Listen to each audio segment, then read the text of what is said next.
வணக்கம் friends, welcome to science அரட்டை. ஒலியும் ஒளியும். இந்த வீடியோவில் ஒலி சவுண்ட் வேவ்ஸை பற்றி பேச போகிறோம். பொதுவாக மெக்கானிக்கல் வேவ்ஸ். அடுத்த வீடியோவில் லைட் எலக்ட்ரோ மேக்னெட்டிக் வேவ்ஸை பற்றி பேச போகிறோம். இந்த குவாண்டம் ஃபிசிக்ஸ் புரியறதுக்காக ஒரு சில ப்ராப்பர்ட்டிஸ் ஆஃப் வேவ்ஸ் நம்ம கிளியராக புரிஞ்சுக்கணும். ஃபார் எக்ஸாம்பிள், வேவ் லென்த்னா என்ன, ஃப்ரீக்வன்சினா என்ன, வேவ் ஸ்பீட், வேவ் வெலாசிட்டினா என்ன, அண்ட் பர்டிகுலர்லி ஃபேஸ் என்ற கான்செப்ட் இன்ட்ரடியூஸ் பண்ண போகிறேன். அதுவும் போக போக ரொம்ப இம்பார்ட்டண்ட் கான்செப்டாக நிற்கும். சப்போஸ் ஒரு டிராஃபிக் சிக்னல் இருக்குதுன்னு வச்சுக்கோங்க. அந்த சிக்னல் சிகப்பாக இருக்குது. ஒரு 100 கார் லைனில் நின்றுட்டுருக்கு. பொறுமையாக வெயிட் பண்ணிகிட்ருக்காங்க அந்த சிக்னல் மாறுறதுக்காக. இப்போது நான் 101வது கார் நான் வந்துகிட்டே இருக்கேன். இந்த கார்ஸ்லாம் சிக்னலையும் பார்த்துட்டு நான் பிரேக் அடிக்கிறேன். ஆனால் கொஞ்சம் லேட்டாக பிரேக் அடிக்கிறேன். ஸோ இந்த 101வது கார், என்னுடைய கார் 100வது காரை டமால்னு இடிச்சிட்டு நிற்கிறது. இப்போ இந்த 100வது கார் முன்பக்கத்துக்கு தாவி 99வது காரை போய் இடிச்சிட்டு நிற்கிறது. 99வது கார் 98வது காரை இடிச்சிட்டு நிற்கிறது. இந்த மாதிரி டமால் டமால் டமால் டமால் டமால் டமால் கடைசியில் முதல் கார், ஃபஸ்ட்டு காருக்கு ஒரு இடி கிடைக்கிறது. அது கொஞ்சம் முன்னாடி பாஞ்சு நிற்கிறது. இப்போ இந்த கார்ஸ்லாம் நம்ம பார்த்தோம்னா கிட்டத்தட்ட இருந்த இடத்துலே தான் இருக்குது, கொஞ்சம் நகர்ந்துருக்கு. ஆனால் சம்திங், ஏதோ ஒன்று 101வது கார்லேருந்து ஃபஸ்ட்டு கார் வரைக்கும் டமால் டமால் டமால் டமால் டமால்னு போயிருக்கு. அது என்னது? அது ஒரு டிஸ்டர்பன்ஸ். அந்த டிஸ்டர்பன்ஸுக்கு பேர் தான் வேவ். இன்ஃபேக்ட் இந்த சிச்சுவேஷனில் இது ஒரு வேவ் பல்ஸ். இந்த பல்ஸ் அத்தோட ஒரு மொமெண்டம் அண்ட் எனர்ஜி இருக்குது. ஏன்னா 101வது கார்லேருந்து கடைசியில் ஃபஸ்ட்டு காருக்கு ஒரு மொமெண்டம் எனர்ஜி இந்த வேவ் பல்ஸ் எடுத்துகிட்டு போய் கொடுத்துருக்கு. ஒரு இம்பார்ட்டண்ட் பாயிண்ட் நீங்கள் நோட் பண்ணுங்கள். இந்த டமால் டமால் டமால்னு போயிருக்கு இல்லையா இந்த வேவ், இதுக்கு ஒரு வெலாசிட்டி இருக்குது. ஓகே, அதுக்கு ஒரு வெலாசிட்டி இருக்குது. ஸோ அது velocity of the wave pulse.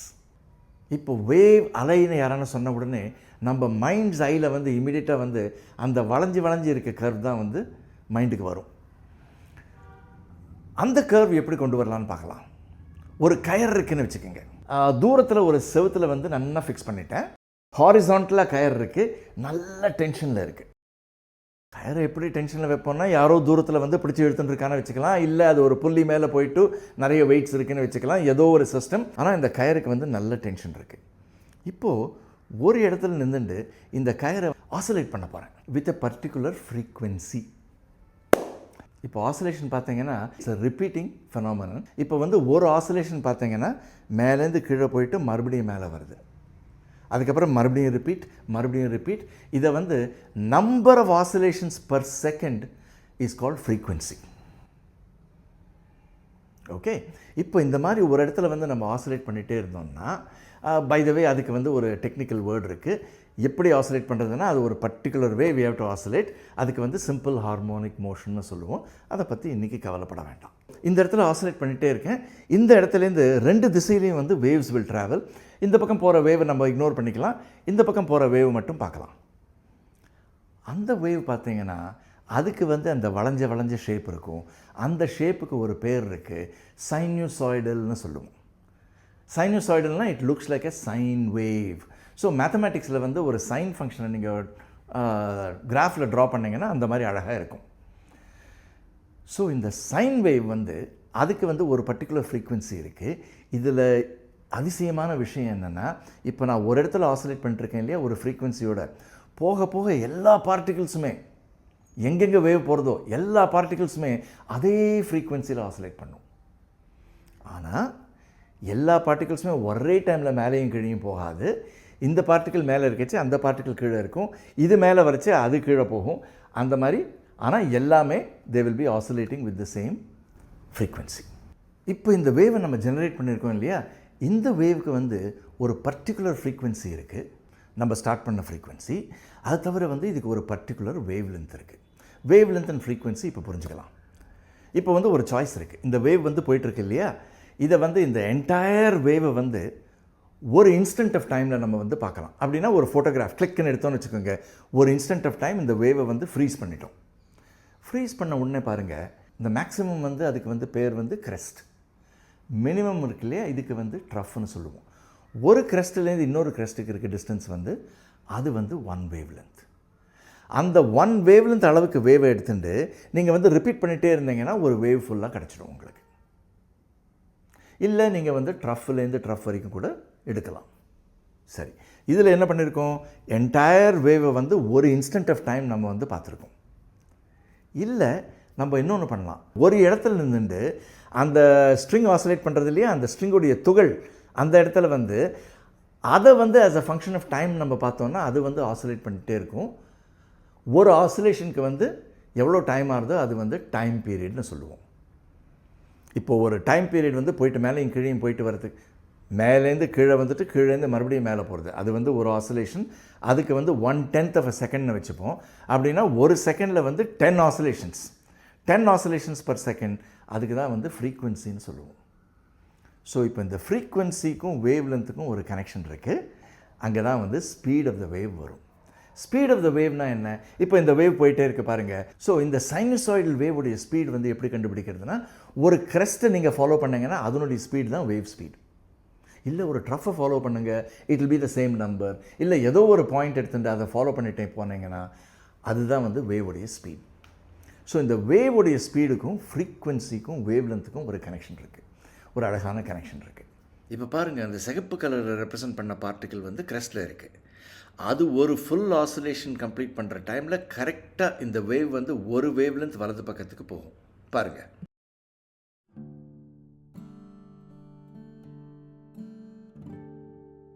அதனால் ஒரு வேவ் லென்த் டிஸ்டன்ஸ் வந்து divided by wave speed time period கொடுக்குறது. Time period for 1 oscillation. ஆனால் டைம் பீரியட் பார்த்தீங்கன்னா அது வந்து 1/, ஃப்ரீக்வன்சி. ஸோ 1/, ஃப்ரீக்வன்சி அங்கே சப்ஸ்டியூட் பண்ணிவிட்டு மேல் ஈக்குவேஷனில் கிராஸ் மல்டிப்ளை பண்ணால் ஒரு இம்பார்ட்டண்ட் ஈக்குவேஷன் கிடைக்கிறது. அது என்னது, wavelength multiplied by frequency is wave speed. இந்த வேவ் ஸ்பீட் எது மேலே டிபெண்ட் ஆகுது, இந்த கயரில் வந்து ஒரு வேவ் போயிட்டுருக்கு, அதனுடைய speed depends only on the கயருடைய ப்ராப்பர்ட்டிஸ். தட் இஸ் த கயருடைய டென்ஷன், அந்த கயருடைய mass per unit length, that is the medium. மீடியம்னா என்ன, இதுக்குள்ளார வேவ் போகிறதோ. ஸோ இங்கே வந்து வேவ் வந்து ஸ்ட்ரிங் மேலே போகிறது. ஸோ ஸ்ட்ரிங்குடைய ப்ராப்பர்ட்டிஸ் மேலே தான் வேவ் ஸ்பீட் டிபெண்ட்ஸ். அதே மாதிரி சவுண்ட் வேவ். இப்போ நான் கத்திட்டுருக்கேன்னு வச்சுக்கோங்க, ஒவ்வொன்றும் கத்திட்டுருக்கேன், ஓகே, சவுண்ட் வந்து ஒரு ஸ்பீடில் போகிறது. இப்போ நான் ஓடிட்டே அதே மாதிரி ஒவ்வொன்று கத்துறேன்னு வச்சுக்கோங்க, சவுண்டுடைய ஸ்பீடு வந்து என்னுடைய ஸ்பீட் மேலே டிபெண்ட் ஆகாது. It will depend only on the properties of the air, air pressure மற்றும் ஏர் டென்சிட்டி, அது மேலே வந்து டிபெண்ட் ஆகும். அதே மாதிரி இன்னொரு கேஸ் இருந்துச்சுன்னா அந்த கேஸோட ப்ராப்பர்ட்டிஸ் மேலே டிபெண்ட் ஆகும். இப்போ இந்த சைனசாய்டல் வேவ் வந்து ஸ்ட்ரிங் மேலே போகிறச்சே அதனுடைய ஷேப் வந்து, அந்த ஸ்ட்ரிங்குடைய ஷேப் வந்து ஆக்சுவலி அந்த சைன் கர்வ் மாதிரி இருக்கும். ஆனால் it's a moving sine curve. இந்த மூவிங் சைன் கர்வோட மேத்தமேட்டிக்ஸ் வந்து ரொம்ப அழகாக இருக்கும். அது வந்து இந்த 11th and 12th கிளாஸ் ஸ்டூடெண்ட்ஸ்க்கு ரொம்ப சுவாரஸ்யமாக இருக்கும். அதுக்காக வந்து ஒரு செப்பரேட் வீடியோ நான் போட போகிறேன். டுடே நம்ம வந்து சும்மா குவாலிட்டேட்டிவாக அதை பற்றி பேசிப்போம். அந்த மேத்தமேட்டிக்ஸ் ரொம்ப சிம்பிளாக இருக்கும், ஆனால் அழகாகவும் இருக்கும். இப்போது சவுண்ட் வேவ் பார்த்தோன்னா அது வந்து நம்ம பார்க்க முடியாது, கேட்க தான் முடியும் இல்லையா. ஒரு சவுண்ட் வேவ் வருதுன்னு வச்சுக்கோங்க, அதை புரிஞ்சுக்கிறதுக்கு எப்படின்னா, இந்த அங்கேருந்து சவுண்ட் வேவ் வருது என்னுடைய திசையில். இப்போ வந்து sound of a particular frequency, அதை பற்றி பேசலாம். நடுவில் இருக்க ஏரை வந்து நம்ம வந்து லேயர்ஸாக பிரிச்சுக்கலாம், பில்லியன்ஸ் அண்ட் பில்லியன்ஸ் ஆஃப் லேயர்ஸாக பிரிச்சுக்கலாம். ஒவ்வொரு லேயரும் பார்த்தீங்கன்னா அது வந்து it will be oscillating at a particular frequency. அதுதான் வந்து ஃப்ரீக்வன்சி ஆஃப் த சவுண்ட். அங்கே வந்து ஒரு லவுட் ஸ்பீக்கர் இருக்குது, லவுட் ஸ்பீக்கருக்கு ஒரு டயஃப்ரம் இருக்குது. அந்த டயஃப்ரம் வந்து ஒரு பர்டிகுலர் ஃப்ரீக்வன்சியில் ஆசிலேட் பண்ணுறது. அது என்ன பண்ணுறதுன்னா, இங்கே நடுவில் இருக்க ஏரை வந்து பார்த்திங்கன்னா அதை வந்து லேயர்ஸாக நம்ம பிரிச்சுக்கலாம், பில்லியன்ஸ் ஆஃப் லேயர்ஸ். ஸோ இந்த லவுட் ஸ்பீக்கருடைய டயஃப்ரம் வந்து அதனுடைய பக்கத்தில் இருக்க லேயரை வந்து புஷ் பண்ணுறது, அது வந்து அடுத்த லேயரை புஷ் பண்ணுறது, அது வந்து அடுத்த லேயரை புஷ் பண்ணுறது, நம்ம கார்ஸ் மாதிரி. அப்புறம் வந்து அது வந்து இந்த டயஃப்ரம் வந்து பின்பக்கத்துக்கு போகிறச்சு அங்கே ஒரு வேக்யூம் க்ரியேட் ஆகுது. அந்த வேக்யூம்னால் அங்கே இருக்க லேயர் வந்து பின்னாடி வருது, அடுத்த லேயர் பின்னாடி வருது. இந்த மாதிரி வந்து இது ஆசிலேட் பண்ணுறச்சு அந்த மாதிரி every layer will be oscillating with the same frequency. So sound of a particular frequency நம்ம எடுத்துட்டோம்னா அந்த லேயர்ஸோட ஆசிலேஷன்ஸ் நம்ம பார்க்க முடியாது. ஆனால் அதனுடைய மேத்தமேட்டிக்கல் டிஸ்கிரிப்ஷன் எப்படி கொடுக்கலாம்னா, ஒவ்வொரு லேயரும் எடுத்துட்டு அது சவுண்ட் இல்லாத சமயத்தில் எங்கே இருக்கோ அது வந்து ஈக்குலிபிரியம் பொசிஷன்.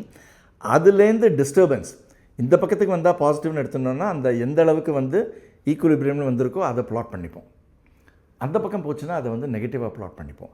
ஸோ அது ஆசிலேட் பண்ணுறச்சு பாருங்கள், இந்த லேயர்ஸ்லாம் நம்ம ப்ளாட் பண்ணோம்னா அந்த அழகான சைன் கர்வ் மறுபடியும் கிடச்சிடும். ஸோ சவுண்ட் வேவ்ஸ்க்கும் இந்த வேவ் இன் அ ஸ்ட்ரிங், வேவ் இன் அ ரோப் இருக்கு இல்லையா, ரெண்டுத்துக்கும் ஒரே மேத்தமேட்டிக்கல் டிஸ்கிரிப்ஷன் தான் அந்த மூவிங் சைன் ஃபங்க்ஷன். ஸோ இதை வந்து நான் வந்து என்னுடைய ஸ்டூடெண்ட்ஸ்க்கு எக்ஸ்பிளைன் பண்ணுறச்சு சில சமயம் வந்து ஸ்டூடெண்ட்ஸ் வந்து அந்த சைன் வேவை பார்த்துட்டு, இந்த சைன் வேவ் வந்து மேலேயும் கீழேயும் போகிறது இல்லையா, அவங்க என்ன நினைக்கிறாங்கன்னா, சில ஸ்டூடெண்ட்ஸ் இந்த சவுண்டு வந்து மேலேயும் கீழேயும் அதனுடைய வால்யூம் மேலேயும் கீழேயும் போகிறதுன்னு நினச்சிக்கிறாங்க. கட்டாயமாக அது வந்து கிடையவே கிடையாது. இந்த sine wave corresponds to a particular frequency. அந்த பர்டிகுலர் ஃப்ரீக்வன்சி காதுக்கு எப்படி கேட்கும் கேளுங்க.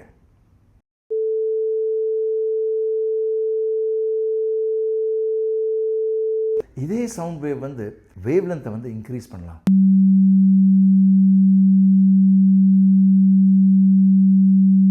இப்போ ஒரு சைனசாய்டல் வேவுக்கு வந்து ஒரு பர்டிகுலர் வேவ் லென்த் இருக்குது, ஒரு பர்டிகுலர் ஃப்ரீக்வன்சி இருக்குது. Frequency, wave length and speed பார்த்துட்டோம். இப்போ கடைசியில் ஒரு இம்பார்ட்டன்ட் கான்செப்ட் மீதி இருக்குது, அது வந்து ஃபேஸ் ஆஃப் த வேவ். இன்னொரு ஆசிலேஷன் நம்ம வந்து பார்த்துருக்கோம். எது? சந்திரனின் ஆசிலேஷன்ஸ். ஃபுல் மூன்லேருந்து ஸ்டார்ட் பண்ணி 3/4 மூனுக்கு போயிட்டு, ஹாஃப் மூனுக்கு போயிட்டு, குவார்ட்டர் மூனுக்கு போயிட்டு, நியூ மூன் அமாவாசைக்கு போயிட்டு, மறுபடியும் quarter moon, half moon, 3/4 moon, full மூனுக்கு போகிறது. அந்த சைக்கிளை வந்து ரிப்பீட் பண்ணிகிட்டே இருக்கு இல்லையா, அதுவும் வந்து ஒரு ஆசிலேஷன் தான். இப்போது இன்றைக்கி வந்து Thursday, வியாழக்கிழமை, சந்திரனின் ஆசிலேஷன் எந்த ஸ்டேஜில் இருக்குதுன்னு கேட்கலாம். 3/4 of the moon going towards full moon அப்படின்னு ஆன்சர் கொடுக்கலாம். அந்த ஆசிலேஷனில் எந்த ஸ்டேஜ்னு இருக்குது இல்லையா, அதுக்கு வந்து ஒரு பேர் இருக்குது, ஃபேஸ். ஸோ இந்த full moon, quarter moon, half moon, new moon, இதுக்கெல்லாம் வந்து we call it phases of the moon. அதே மாதிரி நம்ம ஆசிலேஷன்ஸ்க்கும் வந்து phases உண்டு. இந்த கயரில் இருக்க ஆசிலேஷனை வந்து ஒரு செகண்ட் ஃப்ரீஸ் பண்ணலாம். இப்போ பாருங்கள், இந்த துகள் வந்து மேக்ஸிமமில் இருக்குது, இந்த துகள் 0ல் இருக்குது, இந்த துகள் வந்து மினிமமில் இருக்குது. ஸோ எல்லா துகளுமே வந்து ஒரே ஃபேஸில் இல்லை. தட் இஸ் எல்லாமே வந்து ஃபுல் மூனில் இல்லை, எல்லாமே வந்து நியூ மூனில் இல்லை. இப்போ எல்லா துகளுமே வந்து இப்போ வந்து எல்லா பார்ட்டிகிள்ஸுமே வந்து ஒரே டைமில் மேலே போயிட்டு ஒரே டைமில் கீழே வந்ததுன்னா அந்த என்டையர் கயிறு வந்து மேலேயும் கீழேயும் போகிறது தவிர அதில் வந்து ட்ராவலிங் வேவ் கிடையாது. ஸோ ட்ராவலிங் வேவுக்கு வந்து ரொம்ப முக்கியமான ப்ராப்பர்ட்டி வந்து இந்த ஃபேஸ் டிஃபரன்ஸ் இருக்கணும். ஒரு பார்ட்டிக்கிளுக்கும் அது பக்கத்தில் இருக்க பார்ட்டிக்கிளுக்கும் கொஞ்சம் ஃபேஸ் டிஃபரன்ஸ் இருக்கணும். இதை ஒரு கம்ப்யூட்டர் சிமுலேஷன் போட்டு நான் காமிக்கிறேன். இப்போ ஒரு கயரில் வந்து நிறைய பார்ட்டிகிள்ஸ் வந்து ஆசிலேட் ஆகிட்டுருக்கு. ஆனால் வந்து இந்த நடுவில் இருக்க பார்ட்டிகிள்ஸ், நிறைய பார்ட்டிகிள்ஸ்லாம் நான் வேனிஷ் பண்ணிவிட்டு ஒரு சில பார்ட்டிகிள்ஸ் மட்டும் காமிக்கிறேன். இப்போ பாருங்கள், இந்த பார்ட்டிகிள்ஸ்லாம் வந்து எல்லாமே சேர்ந்து மேலேயும் கீழேயும் போகலை. இது மேலே இருக்குச்சு, இது கீழே போகிறது, இது கீழே இருக்குச்சு, அது மேலே போகிறது. So there is a phase difference between the particles. இப்போது இந்த பார்ட்டிகிள்ஸ் நடுவில் இருக்க பார்ட்டிகிள்ஸை வந்து நான் வந்து இன்விசிபிள் ஆக்கியிருக்கேன். இப்போ வந்து விசிபிள் ஆக்க போகிறேன். இதை விசிபிள் ஆக்கிட்டே வந்தேன்னா பாருங்கள் என்ன வருது.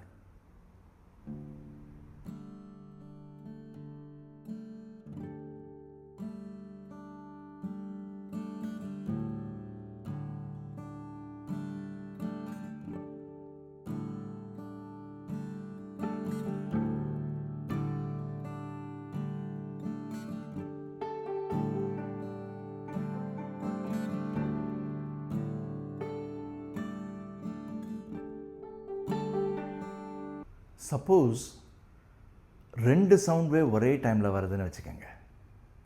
இல்லை இந்த கயர் இருக்கு இல்லையா, இங்கே வந்து நான் ஆசிலேட் பண்ணிகிட்ருக்கேன், இன்னொரு இடத்துல வந்து இன்னொரு ஆசாமி அந்த இடத்துல வந்து இன்னொரு ஃப்ரீக்வன்சியோடு அவர் வந்து ஆசிலேட் பண்ணிகிட்ருக்காருன்னு வச்சுக்கோங்க. அப்போ அந்த 2 வேவ்ஸுமே வந்து எப்படி இன்ட்ராக்ட் ஆகும்? இன்ட்ராக்ட் ஆகாது. அந்த கயருடைய displacement will be the sum of the displacements due to both the waves. சும்மா அந்த 2 மேத்தமேட்டிக்கல் வேவ்ஸ் இருக்கு இல்லையா, அந்த சைன் ஃபங்க்ஷன்ஸ், அது ரெண்டுத்தையும் சும்மா ஆட் பண்ணுங்கள், கிடைக்கிறது வந்து actual displacement of the string.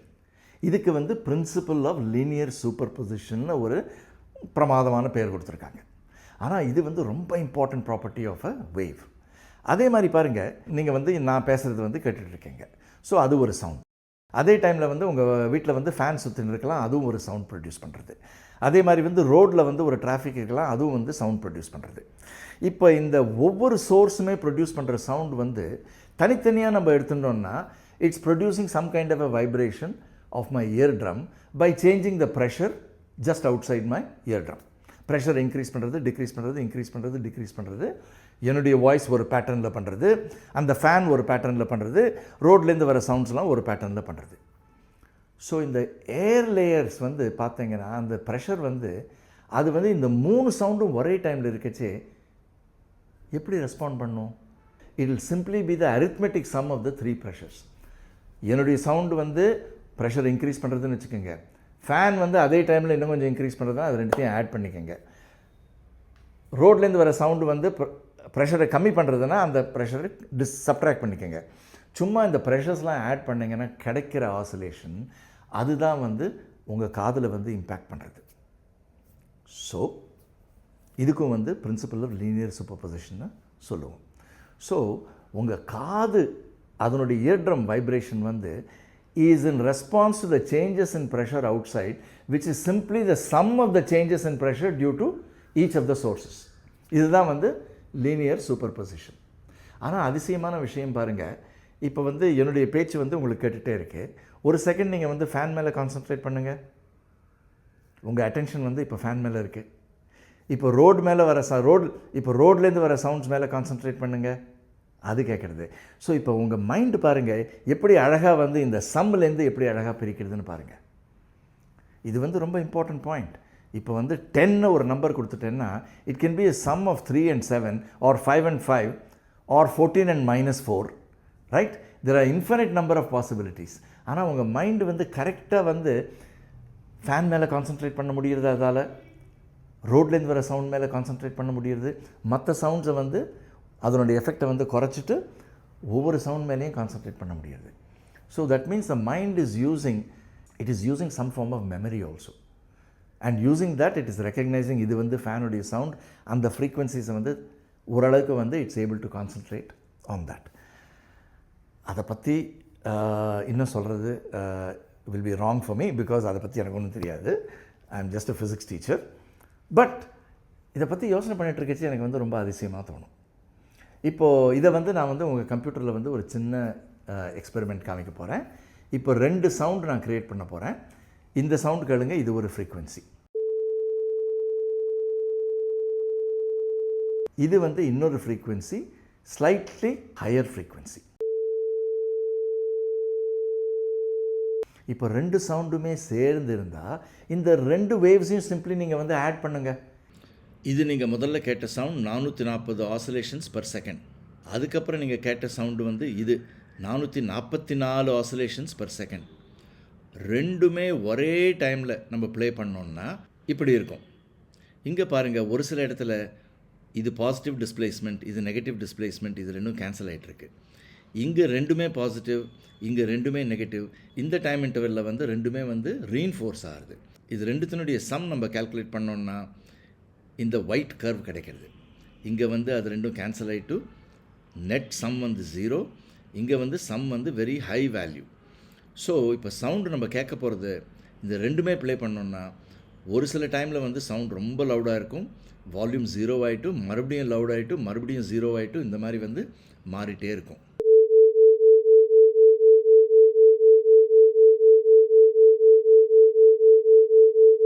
So waves have this wonderful property of superposition. Classical particles வந்து இந்த ப்ராப்பர்ட்டி கிடையாது. ஒரு machine gun is producing a stream of bullets, இன்னொரு machine gun is producing another stream of bullets at a different rate.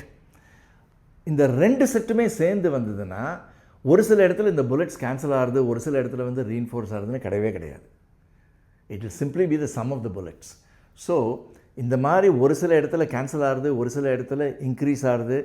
இந்த phenomenon of superposition, it's peculiar to classical waves. So classical வேவ்ஸுக்கு தான் இந்த property இருக்குது. ஆனால் quantum மெக்கானிக்ஸில் போக போக பார்க்கலாம், டி ப்ரோய்லி என்ன சொல்கிறாருன்னு பார்க்கலாம். ஓகே, அடுத்த வீடியோவில் சந்திப்போம். இந்த வீடியோ பிடிச்சதுன்னா like, subscribe, tell your friends. வணக்கம்.